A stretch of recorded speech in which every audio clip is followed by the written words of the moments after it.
Ah, os primeiros passinhos do bebê, como eu ainda me lembro. É tão lindo, né, quando a criança começa a andar. Mas você sabia que os primeiros passinhos do bebê é o que marca a crise de 1 ano? Olá! Sejam muito bem-vindos ao canal Paranoia de Mãe. Esse daqui é o seu canal de maternidade, aqui a gente fala exatamente tudo sobre maternidade. E, antes de começar a falar aí da crise de 1 ano do bebê, eu quero mais uma vez agradecer. Nós chegamos a 800 inscritos no canal. Muito obrigada mesmo.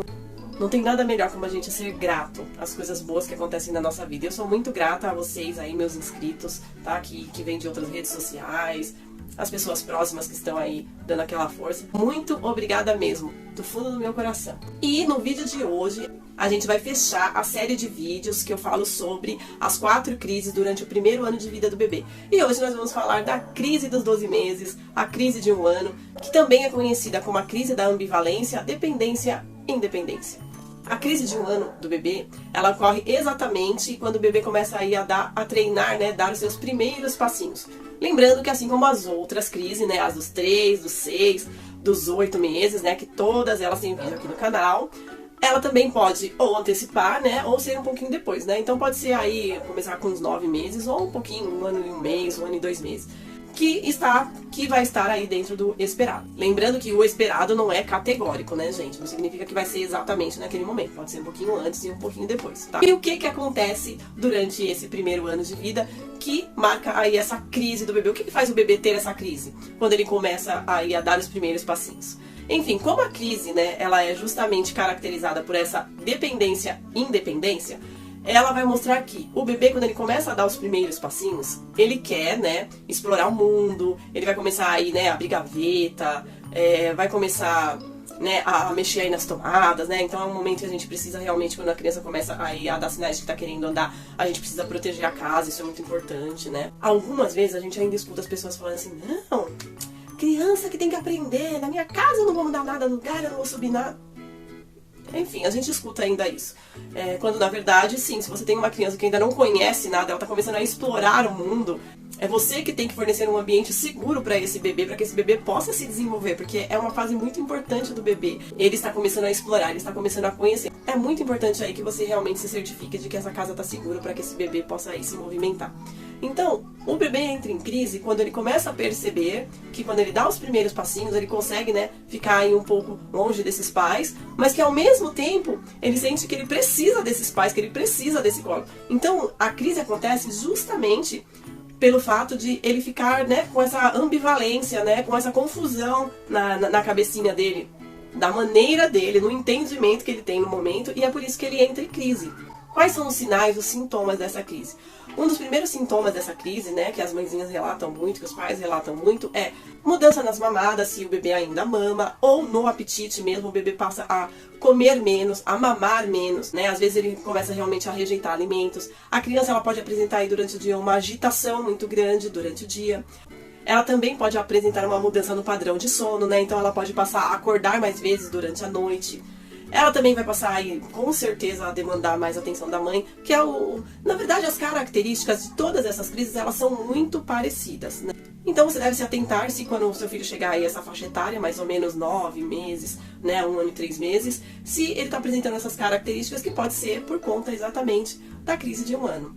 E o que vocês pais devem fazer para amenizar essa crise de 1 ano? Lembrando que, se você não for inscrito no canal, já se inscreve no meu canal. Não esquece de ativar o sininho das notificações. E já me deixa aquela curtida, tá? Vamos lá, é de graça, é só colocar o dedinho aí no like. Então, o que os pais podem fazer para amenizar essa crise? Atenção, em primeiro lugar. Os pais, quando as crianças começam a dar os primeiros passinhos, a demonstrar que querem dar os primeiros passinhos, eles devem estimular, né? Mas não deve forçar a criança a tentar andar. Por quê?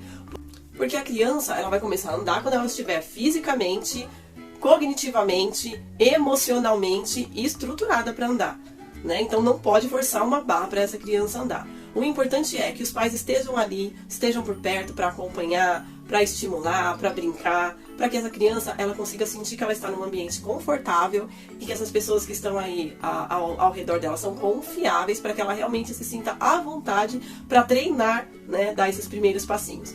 Lembrando que o bebê entra em crise também porque o andar é um importante salto de desenvolvimento e assim como todos os outros saltos de desenvolvimento, a criança fica, né, naquele treinamento de acerto e erro.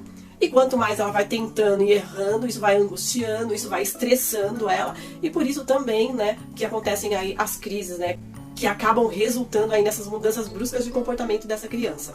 Eu quero aqui já fazer um adendo, eu e os meus adendos, sobre a importância de lembrar de esquecer daquela frase tempo da criança.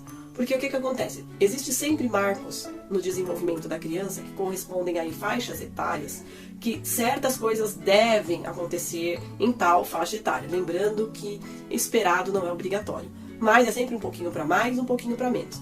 No andar acontece a mesma coisa. A criança, ela tem aí um marco, né? Ela tem um esperado para começar a andar, que é aos 12 meses, podendo ser um pouquinho antes ou um pouquinho depois, mas ela também tem um marco de atraso, né? Que é aquele limite que a gente fala que a criança tem, que é considerado mais provável para a criança já estar no atraso de começar a andar, que é 1 ano e 6 meses, tá? 1 ano e meio, 18 meses, se a criança ainda não começou a dar os primeiros passinhos.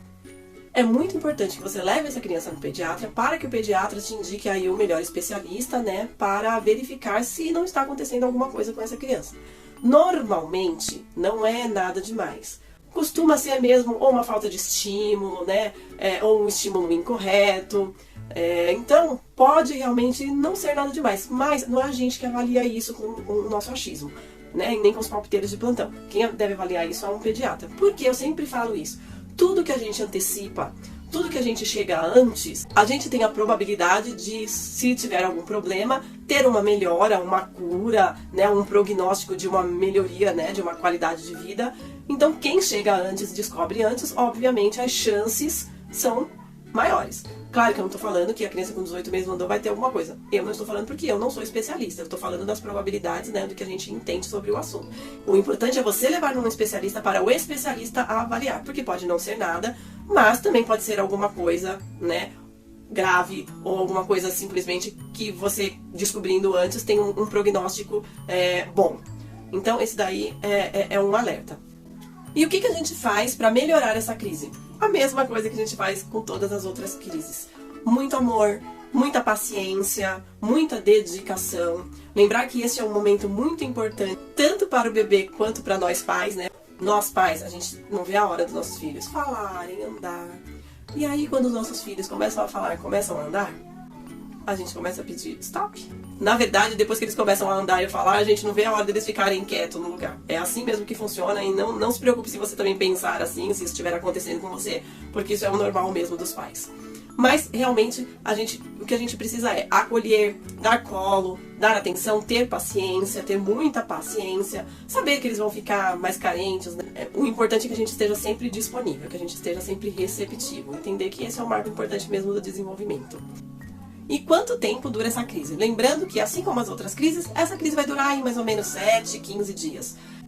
No entanto, se a crise demorar mais de 15 dias para passar, é sempre importante levar ao pediatra para saber se realmente esses comportamentos da criança se referem a esta crise ou se de repente não tem aí algum probleminha com esse bebê, com essa criança. Então é sempre importante entender sobre os marcos de desenvolvimento, né, entender quando é que eles acontecem, quando é que se dão essas crises, para saber direitinho, né, fazer a comparação se pode ser isso que está acontecendo ou se pode ser uma outra coisa. Então sempre procure um especialista, tá? Mas lembrando que é uma crise, é um marco, é um salto de desenvolvimento, logo vai passar.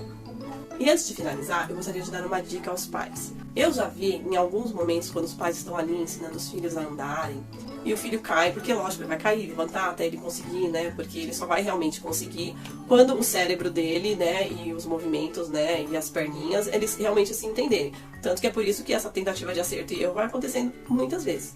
Então, às vezes a gente vê alguns pais que ainda têm uma mente um pouco atrasada, ou que, enfim, quando a criança está tentando andar e a criança cai, o pai fala, levanta pra cair de novo, vamos lá, você é homem, você consegue. E apesar de eu sempre falar aqui que neurologicamente ainda o cérebro da criança não tem maturidade, a gente tem um id, né, a gente tem aí o nosso inconsciente, as coisas elas ficam muito bem gravadas no id. Então vamos tomar cuidado com o que a gente fala para as crianças, para os bebês, porque não é isso que a gente tem que passar para um bebê. Para um bebê, para os nossos filhos a gente tem que passar confiança. Os nossos filhos, eles têm que realmente sentir que nós somos o porto seguro deles, que eles podem realmente contar com a gente para o que eles precisarem. Então, quando você estiver fazendo essa prática com seu filho, o seu filho cair, você tem que estar lá para estender a mãozinha para ele e tentar de novo, junto com ele. Então, filho, caiu, mas o papai tá aqui, vamos, eu ajudo, eu te levanto, vamos continuar. Se assim for o desejo da criança, né, continuar, porque as crianças cansam também. Nunca tenha uma palavra negativa, porque isso não vai fazer bem pro bebê. Os filhos precisam sentir confiança na gente, porque afinal de contas, né, é com a gente, é com os pais que eles vão contar. Então, mais uma vez, se vocês gostaram desse conteúdo, já se inscreve no meu canal, não esquece de ativar o sininho das notificações, compartilha esse vídeo para mais pessoas, não esquece de deixar o like também. E, mais uma vez, muito obrigada por ter ficado comigo até o final do vídeo, fiquem com Deus e até o próximo vídeo.